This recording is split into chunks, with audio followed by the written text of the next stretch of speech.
Ayan. So, good day everyone. So, I'm here today to talk about regarding sa analytic geometry. But for today, we're going to discuss only ang tinatawag natin na area by coordinates, or we're going to solve the area by coordinates. Okay? But we're not going to deep dive doon sa tinatawag natin na conventional method or traditional solutions. Wherein uh, for today, we're going to integrate the use of our calculator techniques or calculator method. Okay? We're going to use the Canon 789 SGA. Okay? So, Canon F789 SGA is most recommended or highly recommended pagdating natin sa board exam. Okay? So, ito yung kanyang physical uh, ito yung kanyang itsura. Okay? So, emulator lang ito, and then kung ano yung speed na meron dito sa ating emulator is different from the speed doon sa ating actual calculator. Okay? Don't expect too much pagdating sa kanyang speed, kasi ito yung pinaka-downside ng ating Canon. Medyo mabagal siya pagdating sa uh, chip solve. Kasi nga, meron tayong 605 functions na integrated sa ating calculator. Okay? So, parang ano lang din naman yan eh. Laptop, okay? Or cellphone. Kapag ka maraming functions or maraming apps yung nagra-run sa ating laptop or cellphone, bumabagal siya. Okay? So, ganun lang din naman dito kay Canon. Meron siyang 605 functions. So, expected na medyo babagal yung kanyang shift solve. Okay? Pero this calculator is tinatawag natin na game changer calculator kasi nga meron siyang 605 functions. And I believe and I guess napanood nyo na yung iba't ibang review pagdating sa ating Canon F789 SGA. So hindi na natin masyadong kikilalanin kung sino ba si Canon F789 SGA kasi marami naman na siya sa YouTube, marami naman din siya sa Facebook. Okay? So, we're going to focus na lang dito sa ating magiging discussion for today. Okay? So, meron tayong tatlong scenario pagdating dito sa ating area by coordinates. Okay? Ito yung tatlo. Actually, hindi lang naman yan eh. So, meron pa yung 6, 7, 8, 9, and so on and so forth. But we are only focusing on the 3, 4, 5 vertices.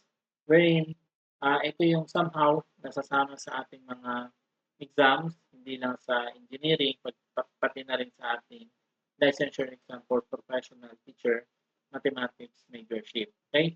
So, for minsan, meron tayong 3 vertices na given, 4 and 5 vertices. Okay? Madalang yung 6, 7, 8, 9. Pero pare-pares lang naman yung approach na gagawin natin kapag meron tayong 4 vertices, 5, 6, 7, and so on and so forth. Okay? Kasi yung 4, 5, 6, and 7, so forth and so on, ito yung tinatawag natin na polygon. Polygon na kasi siya. Okay? So yung 3 vertices, tinatawag natin na triangle, 4 vertices, rectangle or square or rhombus. Yan. So pagdating naman natin sa 5, pentagon, 6, 7, and so on, yan. So mga regular polygon siya. Okay? But for today, we're only going to focus yung 3 vertices, 4 and 5. Okay? So, para at least makita natin yung functions na gagamitin natin kay calculator, umpisa natin sa pag-solve ng sample problem. Okay? Ayan, sample problem involving 3 vertices. Given the vertices A23, B57, C10, A, find the area of a triangle ABC. Okay? So, medyo introhan lang natin, i-recall lang natin kung paano ba gumagana yung sinasabi nating shoelace method. Okay? Yung shoelace method kasi ay uh, ang formula ng shoelace method ay area of a triangle or polygon is equals to 1/2 absolute value ng x sub 1, y sub 1, x sub 2, y sub 2, x sub 3, y sub 3, and so on and so forth. X sub m, y sub n. Basta yung pinakadulo ay kopyahin natin yung first given. X sub 1, y sub 1. Okay? Ano ba itong n? X sub n, y sub n. Kasi itong Shawley's method na ito is effective to kahit gaano karaming vertices ang given. 3, 4, 5, 6, 7, 8, 9, 10. Kahit gaano karaming vertices is gamit itong Shawley's method na ito. Okay? So kaya naman siya tinawag na Shawley's method kasi nga meron siyang pababang portion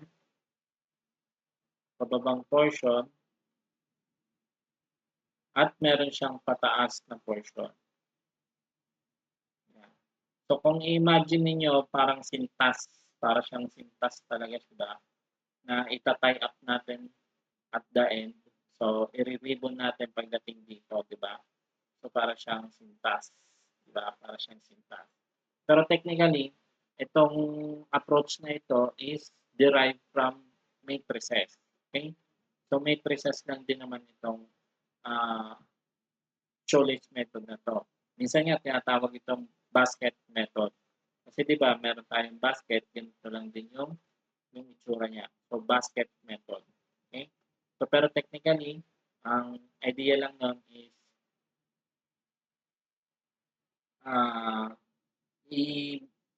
i-summation natin itong mga pababa natin and then minus natin yung mga pataas natin. Okay? So, i-apply natin dito sa unang problem natin. So, we have 1/2, tapos yung given natin na 2, 3, 5, 7, 10, 8, tapos 2, 3. Yan. And then, pababa, we have 2 times 7 plus 5 times 8 plus 10 times 3. Yan. So, minus yung pataas.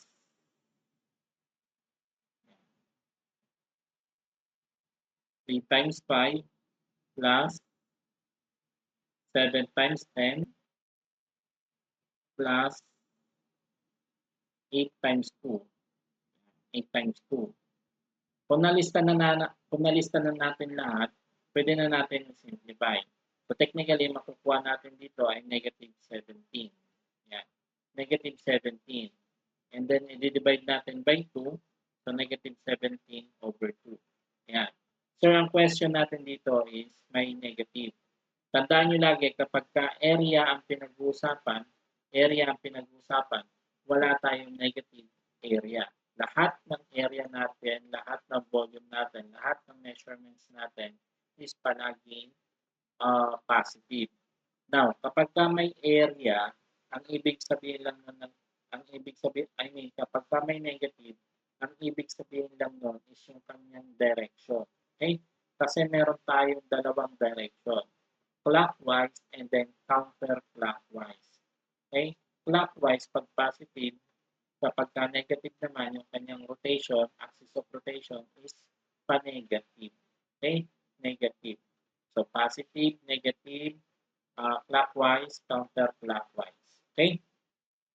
So, ibig sabihin, itong pa-negative natin nito, yung negative 17 over 2, yung rotation, yung axis of rotation ng triangle na to ay pa-counterclockwise. Okay? So, ang gagawin lang natin dito is absolute value lang natin para makuha natin yung final answer natin ng 17 over 2. Yan. Pero kung yung nasa choices ay negative 17, 17 over 2, and then negative 17 over 2, ang pipiliin lagi natin is yung positive. Okay? Positive lagi. Kasi wala tayong negative na Now, question dito is, medyo matrabaho siyang gawin. Kasi, unang-una, magsusulat-sulat pa kayo. Pangalawa, after nyo magsulat, ilalagay nyo pa rin naman sa calculator. Okay? So, why not idiretso natin sa calculator? Okay? So, idiretso natin sa calculator. Ang gagawin nyo lang, kung naka-off pa yung inyong calculator, i-on nyo lang, i-on, tapos mode, matrix, that is 7. Ayan. Tapos, pili lang kayo kung saan gusto nyo i-store yung inyong vertices. Okay? Let's say, in-store natin siya kay matrix A. Yan. Tapos, pili lang kayo ng dimension. Tandaan natin, kapag 3 vertices, that is 3 by 3. Okay? So, kapag wala dito sa screen ng calculator nyo yung 3 by 3, don't worry. I-arrow down nyo lang.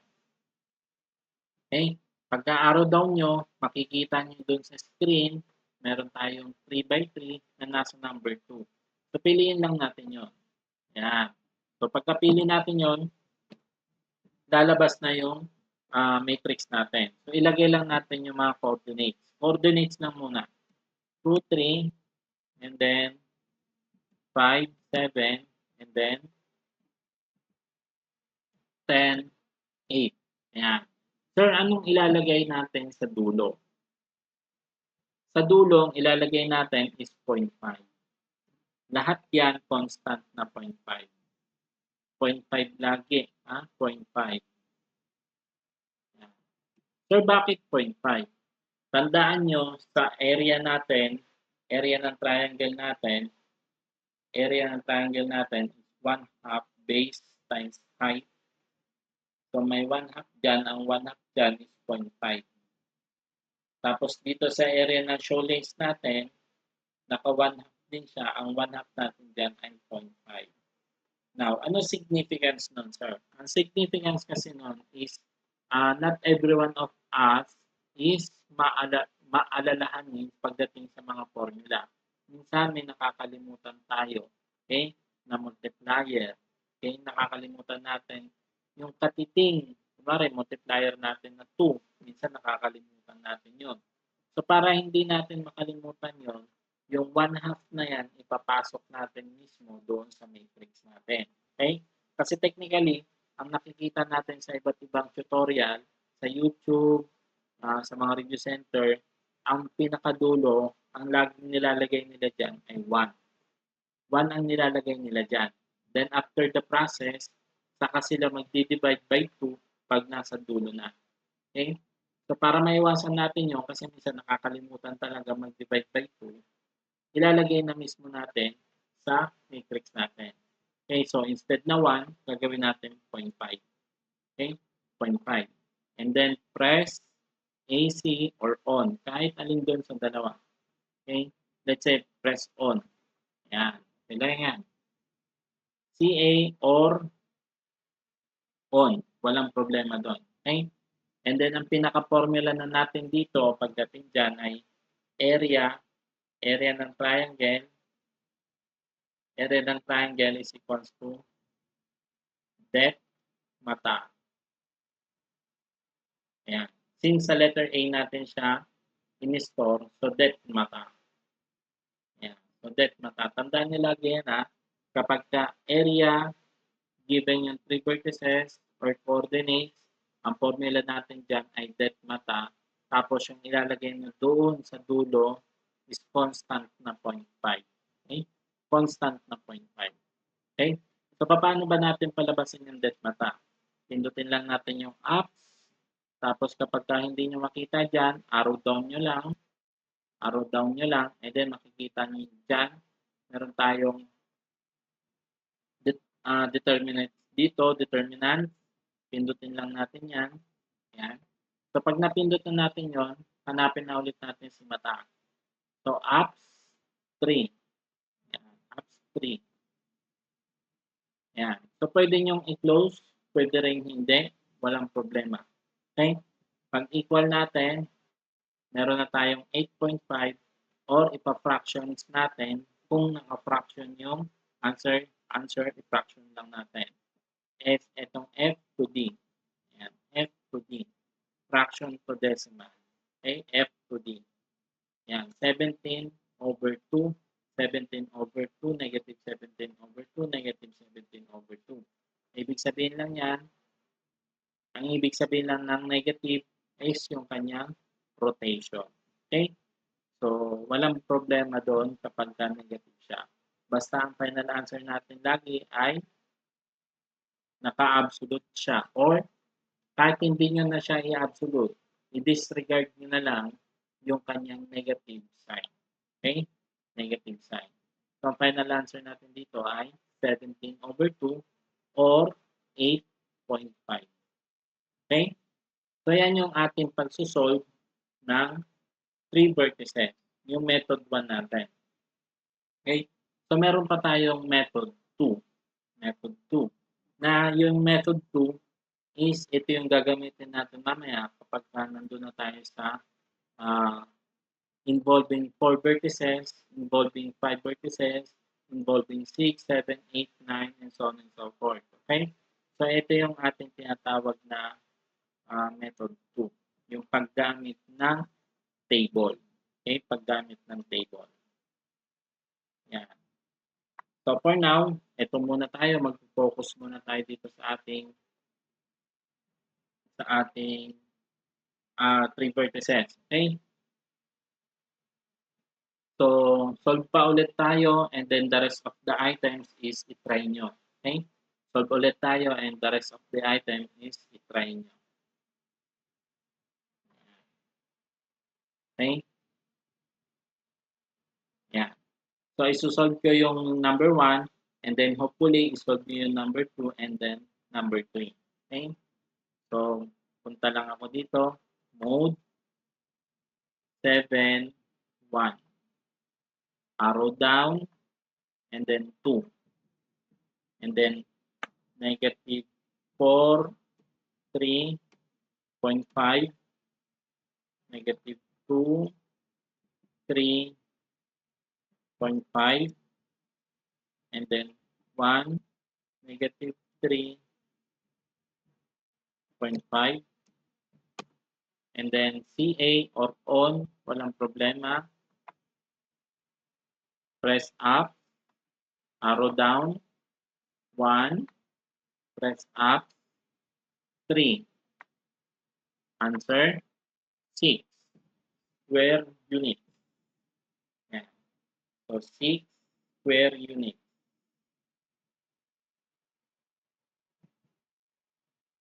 Yeah. So, i-try nyo ngayon itong number 2 at saka number 3. Okay, so ang sagot natin dito sa unang example natin, sa pinakauna ay 17 over 2 square unit. Okay? Ayan. So, i-try nyo yung number 2 at saka number 3. Okay? So, yan lang muna. Yan lang muna yung ating focus ngayon. Okay? So, yung susunod na problem natin is focusing on the 4 vertices. Okay?